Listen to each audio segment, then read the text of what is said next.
이번 시간에는 박스 제작에서 후가공의 종류에 대해서 알아보도록 하겠습니다. 온라인과 이커머스의 발달로 인쇄물은 점점 줄어들고 박스의 생산량이 늘어나기 시작했습니다. 인쇄는 표현할 수 있는 한계가 있죠. 그래서 후가공으로 입체감과 질감을 비롯한 다양한 효과를 만들어주면서 차별화된 이미지와 감성을 패키지 박스에 부여할 수가 있습니다. 결과를 확실하게 예측하거나 보장할 수가 없는 문제가 있는데 박은 그런 면에서 안전하게 원하는 느낌을 연출할 수가 있습니다. 형압은 개인적으로 가장 고급스러운 후가공 연출 방식이라고 생각을 합니다. 그 이유는 잘 티가 나지 않기 때문인데요. 실제 이렇게 이미지를 보셔도 잘 느끼실 수 있겠지만 일반 그 골판지에 뭐 택배로 받으신 그런 느낌하고는 좀 많이 다르죠. 선명하고 또렷합니다. 그래도 아마 근데 여기서 보시는 여러 이미지들이 국내에서 구현이 좀 어렵긴 할 거예요. 그럼에도 불구하고 여러분들의 어떤 연출의 상상력을 높이고 참조를 잘 할 수 있다는 측면에서 이 책을 한번 추천을 드리겠습니다.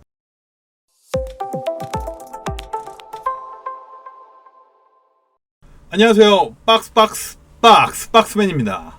이번 시간에는 박스 제작에서 후가공의 종류에 대해서 알아보도록 하겠습니다. 후가공은 원래 인쇄 후 가공하는 모든 공정을 일컫는 말이었습니다. 뒤후자를 써서 인쇄 후에 하는 가공이라는 뭐 그런 의미였죠. 후가공은 영어로 finishing이라고도 표현하는데 마찬가지로 후공정이라는 뜻이죠. 인쇄 후에 하는 공정이라는 의미가 강했습니다. 그런데 인쇄물이 중요하던 시기에서 온라인과 이커머스의 발달로 인쇄물은 점점 줄어들고 박스의 생산량이 늘어나기 시작했습니다. 한때는 박스 제작 공정인 톰슨도 후가공으로 분류하던 시기도 있었는데요. 하지만 지금은 박과 형압, 실크 스크린, 에칭, 그리고 뭐 더 나아가서 부분 코팅 정도를 후가공이라고 합니다. 인쇄가 메인이던 시절에는 인쇄 후 나머지가 다 후가공이었다면 이제 박스가 주축이 되는 시대가 되고 나서는 톰슨과 접착 같은 영역은 후가공에 속한다기보다 별도의 공정으로 분류가 되는 그런 추세입니다. 그럼 후가공을 하는 목적은 무엇일까요? 쉽게 생각해보면 패키지 박스를 한층 더 고급스럽고 완성도 높게 만들어주기 위함입니다. 인쇄는 표현할 수 있는 한계가 있죠. 그래서 후가공으로 입체감과 질감을 비롯한 다양한 효과를 만들어주면서 차별화된 이미지와 감성을 패키지 박스에 부여할 수가 있습니다. 그리고 이를 통해서 브랜드의 이미지와 가치를 향상시킬 수 있습니다. 즉, 인쇄로 안 되는 부분을 후가공으로 좀 더 이뤄낼 수가 있는 거죠. 그럼 간단하게 박스의 후가공 종류부터 살펴볼까요? 먼저 여러분들이 가장 흔하게 보실 수 있는 박 종류가 있습니다. 금박, 은박, 동박, 색박 등 여러 가지가 있는데요. 박은 이런 여러 가지 종류의 박 필름을 종이에 눌러서 붙이는 것입니다. 다음은 형압인데요. 형압은 종이가 양각 느낌으로 튀어나오게 하는 그런 것, 그리고 음각 느낌으로 들어가게 하는 것이 있는데요. 각각 튀어나오는 건 엠보싱, 들어가는 건 디보싱이라고 합니다. 혹시 오래된 광고 중에 이제 엠보싱 화장지 들어보셨나요? 혹시 들어보셨다면 바로 그 엠보싱입니다. 그리고 실크 스크린이 있는데 잉크에 종이를 두텁게 올려준다고 이해하시면 쉽고, 마지막으로 에칭은 종이 표면에 금속을 부식시킨 느낌을 주는 후가공 방식입니다. 각각에 대해서 그럼 자세하게 살펴보도록 하겠습니다. 박은 영어로 호일 스탬핑이라고 하는데요. 여러분들 호일 아시죠? 알루미늄 호일 같은 거. 물론 이제 그 호일과는 좀 다릅니다. 그런데 그런 호일 필름을 금속 동판으로 종이에 열과 압력을 사용해서 붙이는 것입니다. 박의 장점이 있다면 필름을 올리다 보니까 우선 뒤가 비치지가 않고 배경이 있는 색지나 짙은 색상의 종이에 박을 하더라도 원래 보던 느낌 그대로 올라갑니다. 인쇄 같은 경우는 뒤가 비치기 때문에 결과를 확실하게 예측하거나 보장할 수가 없는 문제가 있는데 박은 그런 면에서 안전하게 원하는 느낌을 연출할 수가 있습니다. 그래서 박을 색지에 많이 사용하는 편입니다. 그리고 박만 사용해서 연출하기보다 인쇄나 형압 등을 함께 조합해서 연출하기가 좋은데요. 앞에 보이는 이런 명암도 박과 형압, 그리고 인쇄를 모두 활용한 사례입니다. 여러 가지 가공 방식이 함께 존재해서 실제로 보면 굉장히 고급스럽습니다. 박은 종류가 굉장히 다양합니다. 저도 처음에 박의 종류를 살펴보게 되었을 때 이렇게나 많은 종류가 있다는 점에서 굉장히 놀랐는데요. 일반적으로 알고 계시는 금박도 그냥 골드, 로얄 골드, 로즈 골드, 18K, 연무광, 앤틱 골드 이렇게 갖가지 종류의 필름이 있습니다. 그리고 청박이나 동박을 비롯해서 갖가지 종류의 색상들이 나타나 있는 색박, 컬러 박이죠. 그리고 홀로그램, 이런 특수한 효과를 나타내는 박들도 있습니다. 이 왼쪽에 보이는 컬러들이 색박의 한 종류라고 볼 수가 있고요. 가운데가 홀로그램 및 특수효과 박, 박 필름들이죠. 그리고 우측이 잘 안 보이실 수도 있겠지만 자세히 보면 이제 펄이 들어간 박 필름입니다. 앞에 사진은 일부의 예시를 보여드린 것이고요. 실제로는 정말 굉장히 다양하고 많은 박 필름이 존재합니다. 그리고 그만큼 여러 가지 연출이 가능하겠죠. 박스에서 박은 특히 고급스러움을 연출하기 위한 용도로 많이 사용됩니다. 우리가 반짝이는 것들을 보면 무의식 중에 가격이 높거나 고급스럽다고 인식하는 경향이 있기도 하죠. 금속성의 어떤 시각 효과가 종이의 무게감을 또 주기도 하는데요. 이제 고급 패키지 박스로 사용되는 사바리 박스에 박이 많이 활용이 되는데, 예를 들면 사바리 박스의 싸개지를 앞에 보이는 것처럼 이제 색지로 사용을 하고, 혹은 인쇄를 해서 색으로 나타내거나 해서 그 위에 박을 올려서 연출하는 것이 고급 패키지 박스의 전형적인 공식이라고 볼 수가 있습니다. 아마 여러분들도 많이 보셨을 것 같아요. 형압은 개인적으로 가장 고급스러운 후가공 연출 방식이라고 생각을 합니다. 그 이유는 잘 티가 나지 않기 때문인데요. 그래서 초보자분들에게는 뚜렷하게 목적성이 없을 경우에는 형압을 잘 추천드리지 않습니다. 비용만 더 들고 실질적으로 효과가 그렇게 크지 않기 때문입니다. 하지만 잘 보이지 않기 때문에 촉각과 이 은은하게 시각적으로 느껴지는 어떤 볼륨감과 질감이 있죠. 그래서 이런 부분은 연출을 잘한다면 상당히 세련되고 고급스러운 감성을 전달할 수 있습니다. 볼록하게 양각처럼 튀어나오는 형압을 엠보싱이라고 한다고 말씀드렸죠. 그리고 오목하게 음각처럼 들어가는 형압을 디보싱이라고 말씀을 드렸습니다. 이 두 가지를 로고와 패턴에 많이 사용을 하는 편입니다. 종이가 튀어나오고 들어가야 하기 때문에 얇은 두께의 종이에는 좀 적용이 어렵고요. 주로 두꺼운 종이에 사용을 해야 효과가 나타납니다. 여기 보이는 이 동판에다가 이 수지판으로 이렇게 눌러줘서, 그러니까 종이가 이 위에 있고 수지판으로 이렇게 눌러줘가지고 작업이 되면 그럼 이제 여기 혹시 보이나요? 이렇게 약간 글씨, 영문자 글씨가 이렇게 튀어나온 게 살짝 보일 텐데 사실 이제 사진으로 잘 드러나지 않겠죠. 이런 느낌으로 연출이 됩니다. 이제 그만큼 형압은 직접적이지 않고 은은한 디테일을 연출하는 방식이죠. 형압이 워낙 잘 드러나지가 않기 때문에 인쇄를 하고 그 부분에 형압을 넣는 경우도 많습니다. 그리고 박을 강하게 눌러주거나 적용을 해서 박과 디보싱 형압이 같이 적용되는 것 같은 그런 효과를 나타낼 수가 있습니다. 형압은 주로 엠보싱으로 연출을 많이 하긴 하는데, 만약 두꺼운 종이를 사용한다면 디보싱도 연출 효과가 좋습니다. 이제 그 좌측 배경의 이 이미지 사진은 여러분들이 잘 아시는 그 라면 용기에 사용되는 형압인데, 저 한자 형태의 형압은 인쇄도 같이 들어가는 부분입니다. 만약 이제 요즘에 패키지가 바뀌지 않았다면 나중에 라면 용기를 만져보시면 글자 부분이 엠보싱으로 튀어나온 것을 확인하실 수가 있을 것입니다. 많이 들어보셨을 실크 스크린인데요. 실크 스크린 인쇄라고도 하지만 패키지 박스 영역에서는 인쇄라기보다는 후가공에 바꿨습니다. 실크 스크린이라는 방식은 이 샤라고 불리는 망으로, 그러니까 스텐실, 일종의 그 망에 원하는 디자인으로 구멍이 뚫린 거죠. 그리고 거기다가 잉크를 붓고 고무 주걱 같은 것들을 스퀴즈라고 하기도 하는데 눌러서 잉크를 통과시킵니다. 그렇게 두텁게 잉크가 올라가는 작업을 실크 스크린이라고 합니다. 이제 실크 스크린은 잉크가 두텁게 올라가다 보니까 배경색의 영향을 적게 받아서 색지와 골판지 인쇄에 효과적이지만 한편으로는 한 번에 하나의 색 정도만 인쇄가 가능하기 때문에 색상 표현에 제한이 있습니다. 하지만 또 감각적인 연출이 가능하죠. 전에 박스맨 툰을 제가 연재할 때 사용했던 이미지입니다. 실크 스크린에 대한 어떤 설명에 도움이 될 것 같아서 가져왔습니다. 앞에 보이는 이 그림처럼 단색으로 골판지에 연출할 때 특히 효과적입니다. 이렇게 이제 색상이 또렷하게 드러나죠. 그냥 일반 플렉서 인쇄를 하면 요 색들이 뒤가 비쳐서 또렷하게 나지 않습니다. 그래서 이렇게 나와 있죠. 우와, 정말 멋진 걸 실크 스크린 하니까 나도 아주 예쁘게 인쇄가 되네. 특히 골판지가 아주 예쁘게 인쇄가 됩니다.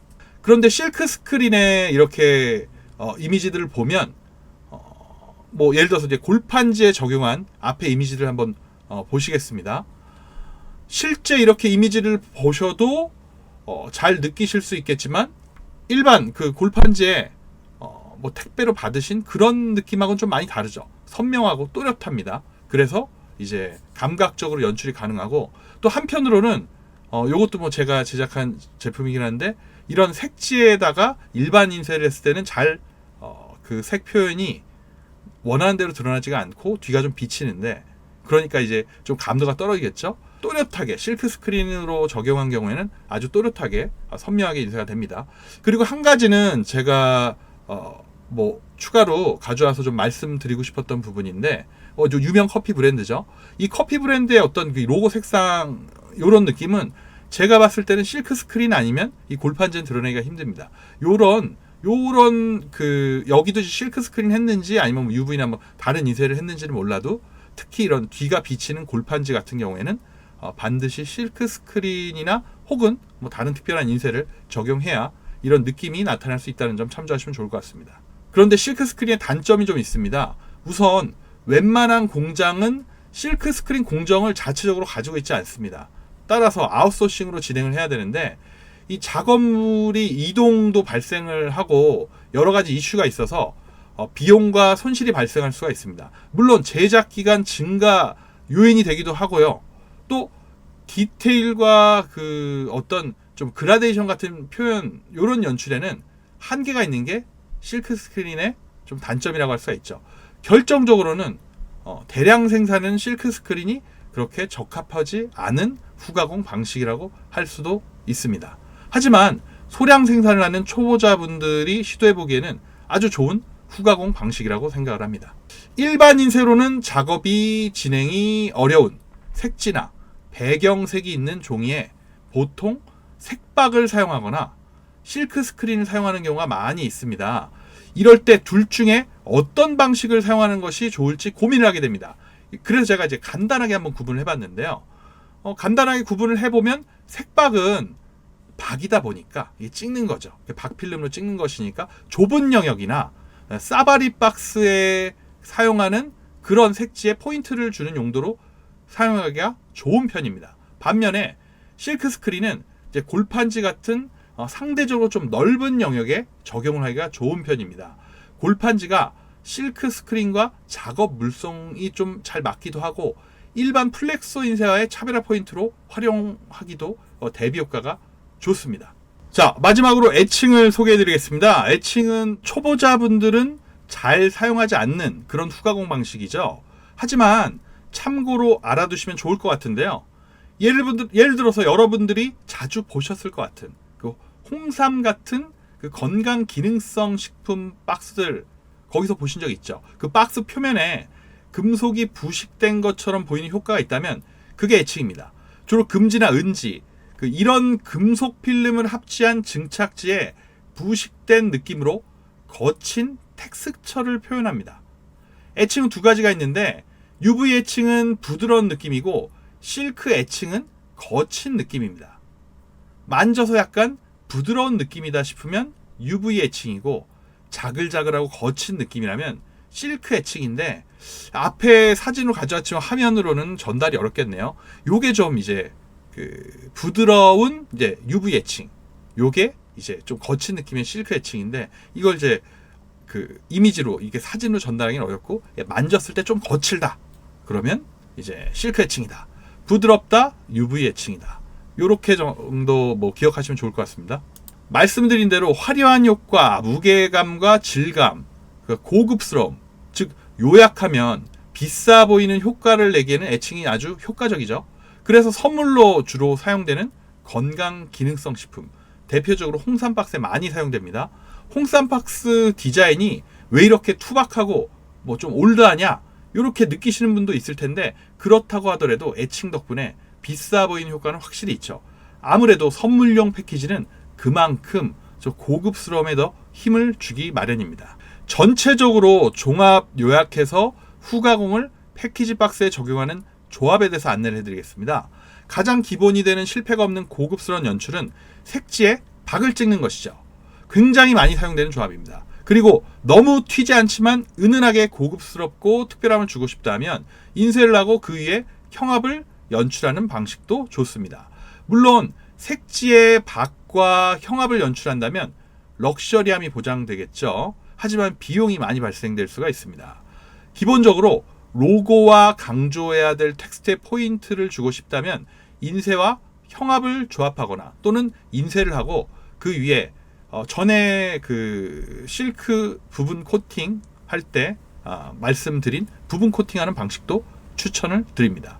그리고 일단 두꺼운 종이나 색지를 사용할 경우에는 종이에 따라 다르긴 하지만 기본적으로 고급스러움이 어느 정도 보장될 수 있다는 그런 점을 참조하시기 바랍니다.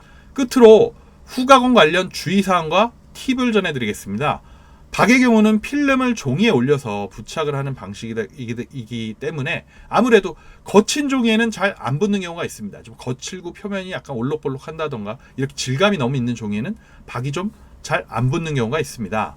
그리고 이제 박은 열과 압력을 이용을 하다 보니까 그로 인해서 종이가 신축과 팽창을 해서 오차가 발생될 수 있다는 점을 좀 고려하시기 바랍니다. 그리고 박으로 디테일한 표현을 해야 할 경우에는 일반 그 부식형 좀 이제 저렴한 동판 대신에 좀 고가의 그 CNC로 정밀하게 가공한 동판을 사용하셔야 됩니다. 즉 뭐 다시 말하면 아주 정밀하게 표현할 수 있는 연출은 CNC 동판으로 박을 찍으면 가능하다는 말씀이죠. 형압은 말씀드린 대로 두꺼운 종이를 사용을 하셔야 되고 얇은 종이는 구김이 생길 수가 있습니다.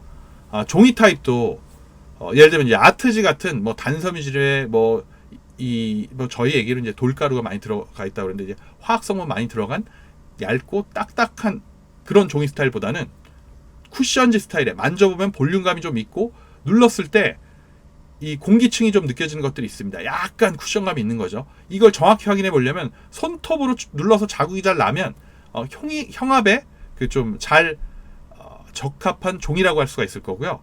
그리고 이제 형압할 때 작업 구조적으로 칼선에서 안쪽으로 한 5mm 이상이 들어가야 그 형압이 좀 작업이 잘 될 수가 있습니다. 안 그러면 칼선과 이 형압 동판이 간섭이 생기는 그런 현상이 발생될 수가 있습니다.